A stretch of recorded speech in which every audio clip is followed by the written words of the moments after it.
त्यावरून आपल्याला टार्गेट केलं जातंय. कुठला टार्गेट करण्याचा मुद्दा नाही. मी माझी भूमिका प्रामाणिकपणाने मांडलेली आहे. त्या ठिकाणी मी शेतकऱ्याची बँक वाचवण्याचा प्रामाणिकपणाने प्रयत्न केलेला आणि मला या ठिकाणी सांगा की या जिल्हा बँकेचे जे डायरेक्टर होते सगळे, आता राजन मालक पण त्यामध्ये डायरेक्टर, राजन मालकाकडे काही येणं देणं नाहीच. बबन दादांनी रुटीन मध्ये त्यांची लोन भरले आहेत, संजय शिंदेने भरलेले आहेत, जयवंत भाऊन तर त्यामध्ये रुपये, आता ते पण माझे मार्गदर्शक आहेत, जेव्हा भावाचे मला लहान भावासारखं जे काही डायरेक्टर मंडळी होती ती सगळीच बरोबर आहे. त्याच्यामध्ये विरोधात कोण आहे मला सांगा ना. त्यामध्ये आता माळशिरसचा एक मुद्दा आणि आमच्या बार्शीचा एक मुद्दा, हे दोनच मुद्दे आहेत. आणि डीसीसीचा या मतदानाचा काय संबंध आहे? आता ही काही कर्ज घेतलेली मंडळी आहे का कोणी? आणि मी जो आवाज उठवला, आणि मी कधी डीसीसी कर्ज घेतलं फक्त सोसायटीमध्ये माझं मतदान असावं वगैरे म्हणून 1 लाख घेतो आणि 1 लाख भरतो. मग मी कधीच कर्ज घेतलं नाही ते बँकेचं, आणि असं कुठल्या दुरुपयोग बँकेचा आज नाही. मी कधीच कुठल्या नॅशनल बँकेत सुद्धा माझं घेतो फेडतो. मी पण सगळ्याला जीवनामध्ये कर्ज घ्यावं लागतं, परंतु माझी एवढीच भावना होती की घेण्याबद्दल काय नाही, शेवटी सहकार जिवंत राहिलं पाहिजे.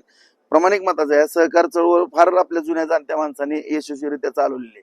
ह्याचा अर्थ असा नाही की कुणी पण होडाचडीवरती काही पण करायचं आणि चुकीच्या पद्धतीनं एखाद्या संस्थेला उद्ध्वस्त करायचं, ही प्रथा परंपरा चुकीची होत होती. त्यामुळे मी तो आवाज उठवला आणि कोर्ट कचेरी केली, आणि त्यामुळे ती बँक सुरक्षित राहिली.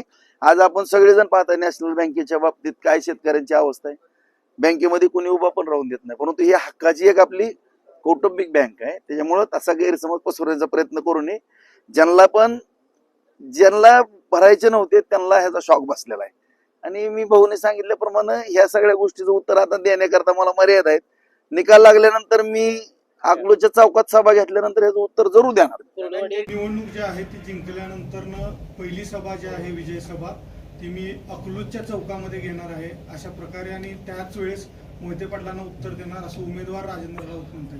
लोकशाही आहे, स्वागत आहे त्यांचं अकलूजमध्ये. याच्यापूर्वी अनेक पक्षांच्या अनेक मोठ्या नेते मंडळींच्या सभा अकलूजला झालेल्या आहेत, आणि अकलूज हे फार विचारवंत गाव आहे. लोकशाही मार्गाने यावं, त्यांना जे काय करू वाटते ते करावं, आमचं ना म्हणणं नाही आहे. ह्याच्यापूर्वी आदरणीय प्रमोद महाजन साहेबांची सभा झालेली आहे अकलूजला, पवार साहेबांच्या झालेल्या आहेत.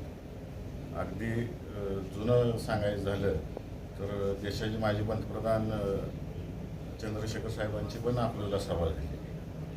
अकलूजला ह्या गोष्टी नवीन नाहीत. अनेक पक्षाचे अनेक लोक येऊन अकलूजमध्ये सभा गाजवून गेलेले आहेत. आमच्या विरोधातले असतील, आमच्या बाजूचे असतील. अकलूज नेहमी सगळ्यांचं स्वागत करतो.